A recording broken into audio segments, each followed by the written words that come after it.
Madalas nating marinig sa mga kaibayo natin sa pananampalataya yung pamamaratang patungkol sa salitang kulto. Ngayon alamin natin ang katotohanan. Saan nga ba nagmula ang ilan sa tradisyon ng Iglesia Katolika? Totoo nga bang sila ay tunay na Kristiyano o makapagano? Pakinggan ninyo ang aklat ni Lahey na pinamagatang Revelation sa pahina 231 hanggang 230. O Babylonia, ay itinayo ni Nimrod. Genesis 18 hanggang 10. Tuloy. Ito ang sentro ng unang dakilang pagtalikod. Natatandaan ba ninyo yung Torre ni Babel? Yung Torre ni Babel ay itinayo ng lahi ni Nue. Patay na si Nue nun. Ang utos ng Diyos sa lahi ni Nue ay kinakailangan sila ay kumalat sa buong sanglibutan. Pero yung lahi ni Nue ay ayaw. At sapagkat meron silang eksperyensya sa Diyos na nililipol niya ang mga sumasalangsang sa Kanya sa pamamagitan ng baha. Kaya inisip ng lahi ni Nue na baka sila uli bahain ng Diyos. Kaya ang ginawa nila ay nagtayo sila ng isang tore na ang plano nila ay paabutin hanggang sa langit. Siguro iniisip ng lahi ni Nue, kung babaha at tayo naroon sa tore, nakarating tayo sa langit at bumaha hanggang langit, pati ang Diyos ay mababaha.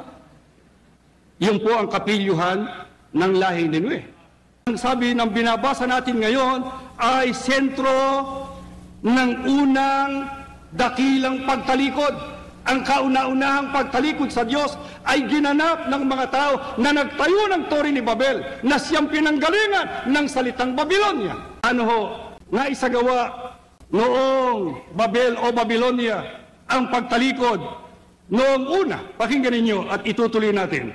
Dito, ang kulto ng Babylonia ay naimbento. Isang sistema na nag-aangkin sa pinakamataas na karunungan at sa pagsisiwalat ng mga pinakabanal na lihim. Bago ang isang kaanib ay tanggapin, ay kinakailangan muna niyang magkumpisal sa pare. Ang pare sa gayon ay nailalagay siya sa kapangyarihan nito. Yan po ay ginagawa ng unang Babylonia na siyang sistema ng unang pagtalikod. Pero sino ho nagmanan niyang sistemang yan na papagkumpisalin ng mga tao sa mga pare nila? Ituloy mo. Ito ang sekreto ng kapangyarihan ng mga pare ng Iglesia Katolika Romana ngayon. Sa makatwid ang nagsasagawa ho ng unang kulto ng Babylonia na magkumpisal ang mga miyembro para mahawakan sila sa kapangyarihan ng mga pinagkukumpisalan nilang mga pare ay isinasagawa ngayon ng mga pari ng Iglesia Katolika Apostolika Romana. Ang itinatanong ko, paano napasalin sa Iglesia Katolika ang sistemang ito ng kulto ng matandang Babylonia na siyang nagsagawa ng unang pagtalikod? Ituloy natin. Sa gayon, ang unang emperador Romano ang naging pinuno ng pagkaparing Babylonia at ang Roma ang kahalili ng Babylonia. Ang emperador ng Roma ay nagpatuloy sa paggamit sa katungkulan ng pinakamataas na pontipice hanggang 376 AD nang si Emperador Graciano sa mga kadahilan ng Kristiyano ay tinanggihan ito. Tuloy. Ang obispo ng Iglesia Katolika sa Roma, si Damascus, ang siyang nahalal sa posisyon. Siya ay obispo na ng may 12 taon. Ginawang obispo noong 366 AD sa pamamagitan ng impluensya ng mga monghe ng Mount Carmel, isang paaralan ng relihiyon na taga-Babylonia na unang itinatag ng mga pare ni Jezebel. Pakinggan niyo kasunod.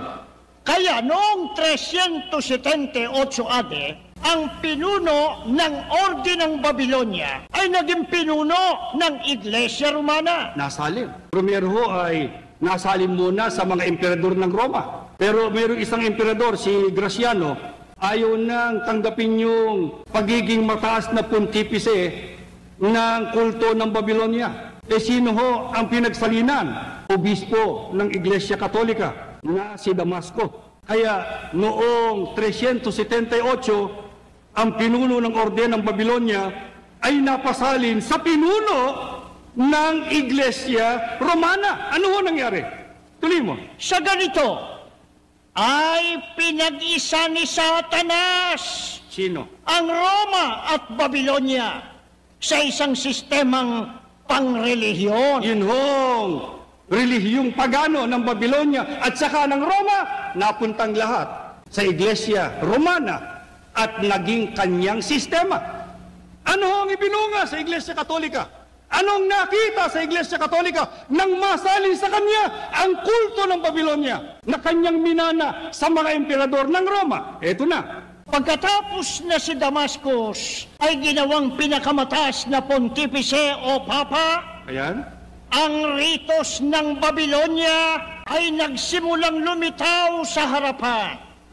Ang pagsamba kay Birhen Maria Ayan po ang isa. ay sinimula noong 381 AD. Tuloy. Lahat ng mga tanyag na kapistahan ng Iglesia Katolika Romana ay nagmula sa Babylonia. Halimbawa, Ang Easter ay hindi Kristiyanong pangalan. Ito ay nangangahulugang Istar, isa sa mga titulo ng reyna ng langit ng Babylonia, na kung saan ang gayong pagsamba na ginawa ng mga anak ni Israel ay kasuklam-suklam sa paningin ng Diyos. Ang batas ukol sa pag-aalaala ng Easter at ng Kwaresma ay ibinigay noong 519 AD. Ang rosaryo ay nagmula sa pagano. hindi ba mga gawain ng Iglesia Katolika yan? Tuloy pa. Walang kautusan sa mga salita ng Diyos para sa paggamit ng tanda ng krus. Saan ang galing yan? Ito ay nagmula sa mistikong tao ng mga Kaldeo at Ehipsyo. Ito ay galing mula sa titik Te, ang simula ng pangalang Tammuz, at ginamit sa mga misteryo ng Babylonia para sa makamahikong hangarin na ginamit din ngayon ng Iglesia Romana. Tuloy. Ang pagbabawal ng pag-aasawa sa pare, celibacy, ang tonsura, Alam ba niyo yung tonsura? Yun hong dinapuan daw ng Espiritu Santo yun eh. Yun ho bang ukit sa ulo ng pare? Pero alam ko ay dinapuan ng labahan ng barberyo. Alam niyo kung saan nakuha yung tonsura?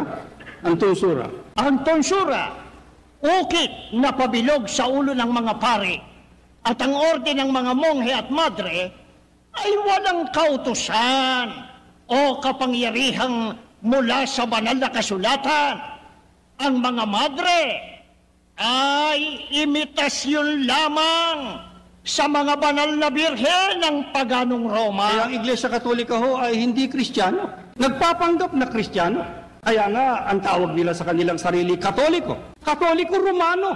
Para ibadya kung saan nila minana ang kanilang mga gawain, mga ritos at mga seremonya, mga paniniwala at mga doktrina. Saan ho nakuha ang lahat? Nakuha sa paganong Roma at nakuha sa matandang Babylonia. Lahat ng kulto ng matandang Babylonia ay isinalin sa Roma, isinalin ng imperyo ng Roma sa Iglesia Katolika. Kaya ang Iglesia Katolika sa Apokalipsis ang inilalarawan ng makabagong Babylonia na nakaupo sa maraming tubig, na ang tinutukoy na maraming tubig ang ilog ng Euphrates.